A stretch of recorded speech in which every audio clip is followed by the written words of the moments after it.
Hello, welcome back once again. It is time for the golden age of DC Comics, 365 days, where I take this beloved hardcover coffee table book given to me about 2 decades ago by one of my best friends. This has been surfing my coffee table ever since. What goes great with a coffee table book and coffee table talk? We'll pull up a chair and grab a cup of your favorite Jawa juice. I have Ethiopian Iragachefe today. Oh, it's magnificent coffee. If you're a coffee drinker, yeah, there's the button in my banner. Check them out.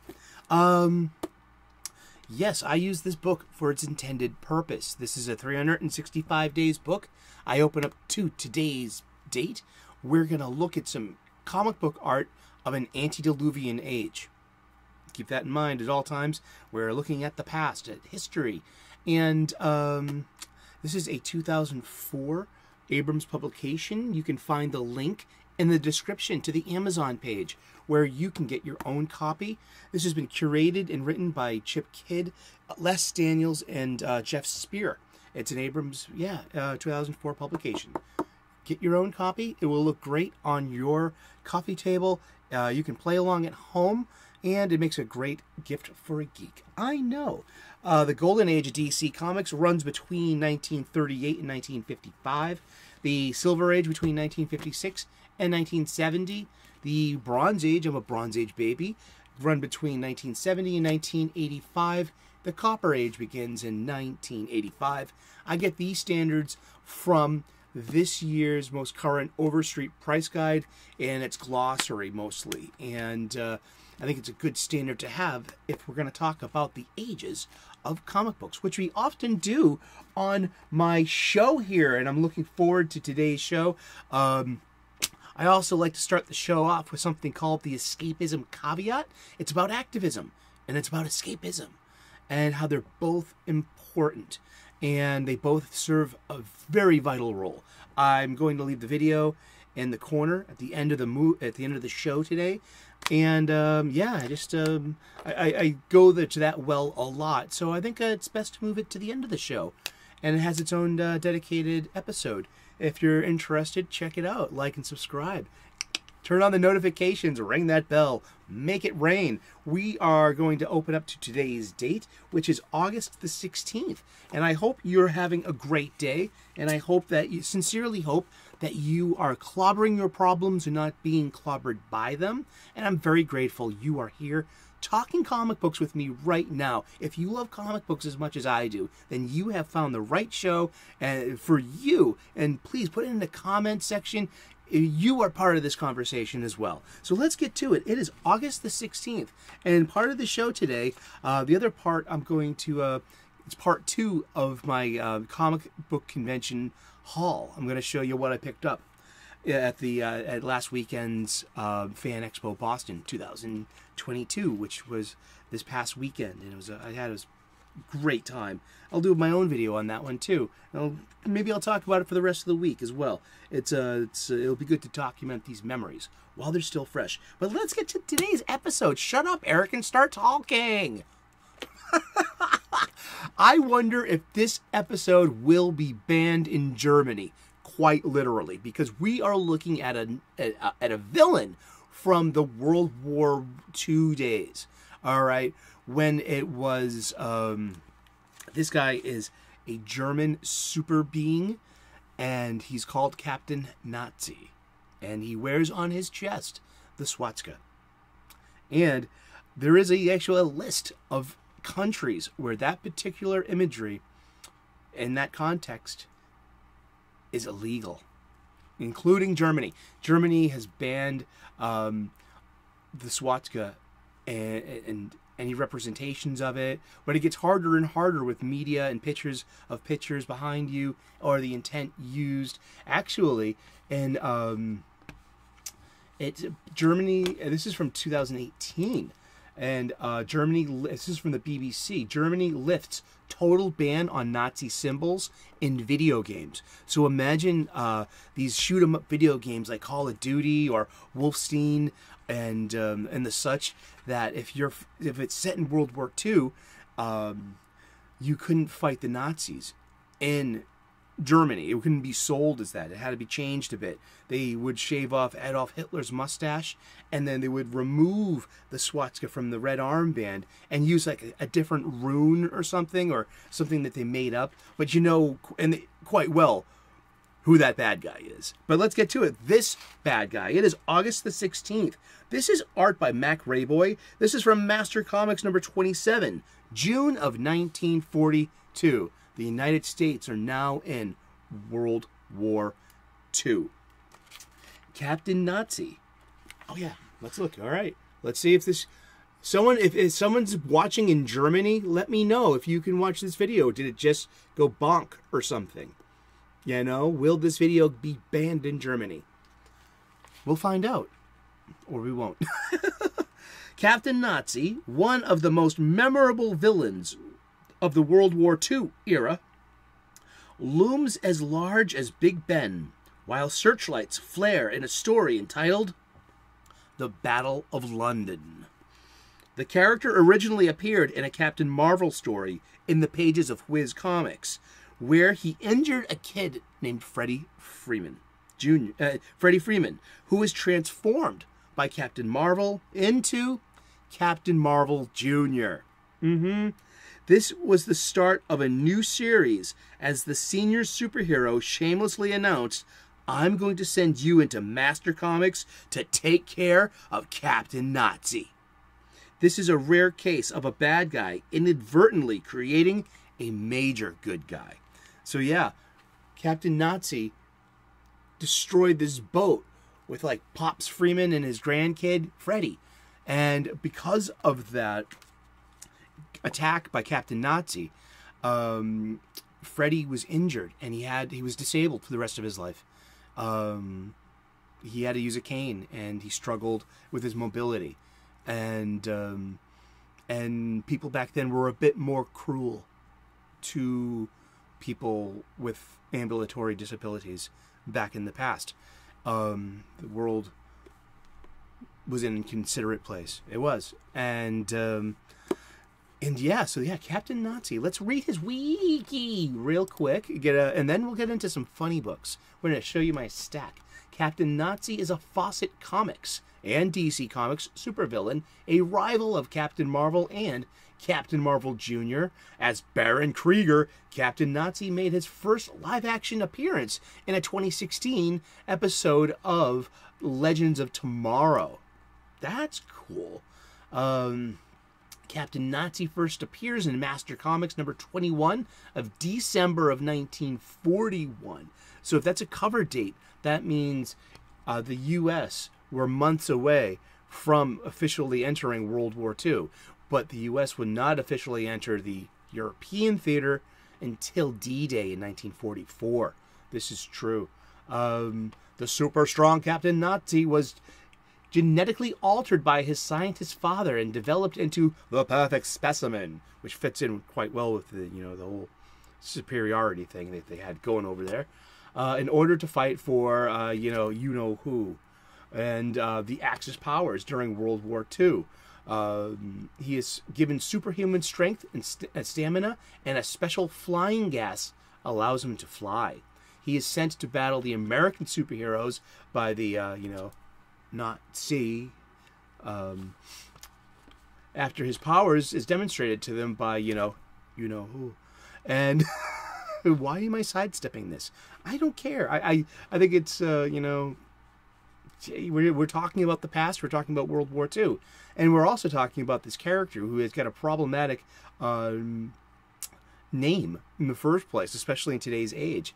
And but that's something that I always talk about in past videos. This is history, and we need to go through it, and we're gonna go through it together, seriously. And so Freddie Freeman, aka Captain Marvel Jr. So Freddie has a vendetta against this guy, against Captain Nazi, and enjoys trying to go beat him. And yeah, and then eventually Fawcett Comics gets bought out by, gets sold to DC Comics, and the rest is comic book history. Yeah, talking about history and comic books. But yeah, let's talk about comic books again. Yesterday I started my my haul, and this past weekend I had gone to the Fan Expo Boston 2022 from August 12th to the 14th. Met up with lots of YouTube friends. It was a rounding success. And while I was there at the convention, I went through all the comic books that I could to find specific comic books I had on a list on my on the notes of my iPhone, and I'm going to show you some of them. Yeah, I'll show you the rest of them. These were these two of themselves were $25 each, and the most expensive of the bunch. All the rest of them were between $10 and I think about $14. It might have been 15. It was 16 for this. Yeah. Yeah, it was 16 for that one, and it was 15 for this one. And we're going to get into these ones in just a second. Firstly, I'm going to talk about this Batman comic book here. This is Batman 424. This came out while I was about to go to... I was in my freshman year in high school, and I just turned 15. So I was about 14 or 15 and a Batman reader at the time.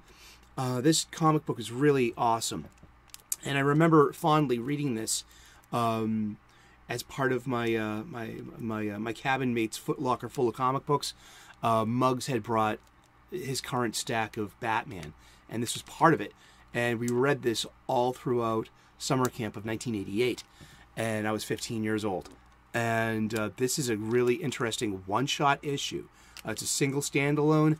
And this is a couple of issues before Jason Todd gets murdered by the Joker. And this is basically a Robin story. It's about the teen wonder, and he's got problems. He's defiant, and he's overly mean to some people, and like he's showing these colors that Jason Todd's known for.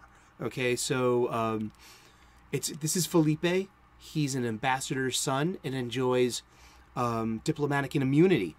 So he commits some crimes in Gotham, including the horrendous assault of a woman, and he's unable to be prosecuted for his crimes. And so at the end of this, Robin shows up on his balcony and spooks him. And then Batman's like, "You didn't push him, did you, Robin?" And he just kind of goes, "I guess he slipped." And we never know if Jason Todd pushed Felipe or not. And that's part of it. And that's like, this is a really good Batman story. The art's really good. I love everything about it. And I'm so happy that I picked this old friend up. In the summer of 1981, as yesterday I said, I was introduced to that pocket change at 8 years old can equal getting funny books off the spinner rack at the corner store, the corner store. And this was also, again, from summer camp. It was summer of 1981, and my mom had sent me to YMCA day camp.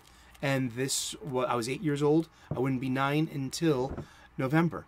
And so I was definitely 8 years old when I bought this, one of my first comic books. And I had this for a long time. I got this signed by Klaus Janson and Frank Miller. This is priceless to me. But around that same summer, Marvel Comics had this thing called the Win a Columbia 10-speed Formula Racer banner at the top of all of their magazines. And so I had so many of these magazines. I had so many of these Marvel Comics. And this is when the 50-cent era moved into the 60-cent era. Marvel Comics were basically about 50 to 60 to 65 cents in my wheelhouse of the late Bronze Age. And I wanted to put these on my spinner rack. These are just a bunch of comic books that I may or may not have had with the Columbia 10-speed racer contest of summer of 1981. And this is a big part of my childhood, and I've always loved these ones. Now there's a Toys R Us one, and then there's a banner ad as well for Spidey and His Amazing Friends, and I'm going to pick those up too. But I'm going to get as many of these as I could. So there's like $50, this is about $110 worth of back issues right here. All right, and that's just, so yeah, this is a Walt Simonson cover that he also repurposed, so the stormtroopers look like they're giants. And originally it was something else about giants carrying away some people, and he redid it to he refashioned his own unused art to use it as a Star Wars cover that he had. And real quick, let's just open her up real quick, and this is really great comic by Marvel. November of 1981, the cover. This is November 81, so that would have been October, September. This would have came out in August, in the summertime. Yeah, summer of 81. The music, being a Star Wars fan, being 8 years old and a Star Wars fan, amazing. And we have some more Walt Simonson art. So I got 55 and 56. Now I'm kind of obligated to pick up 54, because I got 53, 55, and 56. I need to get, that's going back on the list. You need Marvel Star Wars number 54. And I remember having this specific issue. This is Moon Knight. This is probably one of the only Moon Knights I got. Moon Knight was weird and creepy and moody. But what sold me was I was a Daredevil fan already. As you know, I previously told you, like with Daredevil 175. I've loved Daredevil since I was 8 years old, and the original Frank Miller run, and Frank Miller Klaus Johnson run. And so this is Moon Knight, and this is also from November of 81. So this was published, this was on the rack in August of 81, summer of 81. And this one's a little later too. This one's February. So this is February of, gotta be of 82. Let's look this up real quick, okay? Yeah, February of 82. So this would have come out in November of 81. So they still haven't given away this goldarn 10 speed yet. But I mean, Frank Miller, Klaus Johnson, Denny O'Neil, Joe Rosen, and Jim Shooter. The Jim Shooter days have begun at Marvel. And yeah, this is my haul. And I gotta wrap this up. And so thank you so very much for tuning in. We've been talking about comic books. We'll talk about comic books every day for the rest of the year. Tune in tomorrow, 3 p.m. U.S. Eastern, and we'll find out who we're talking about when we turn the page tomorrow. Please like and subscribe. I would love to earn your subscription. Seriously, we make this is the kind of content you'll find here. I also make cooking videos. I'm a professional chef. I make spiritual and gratitude list videos. I'm an ordained minister and an amateur theologian. I believe in spirit and how it can help your day. I will point out planets in the pre-dawn skies with my Naked Eye Sky series. And I also take little cute animal videos of bunnies eating their breakfast. I like this serenity before my busy workday, and I want to share that with you. So thank you so much for tuning in. God bless. Namaste. Good luck. And we will see you again tomorrow in the funny pages. Ciao, and have a great day. Bye-bye.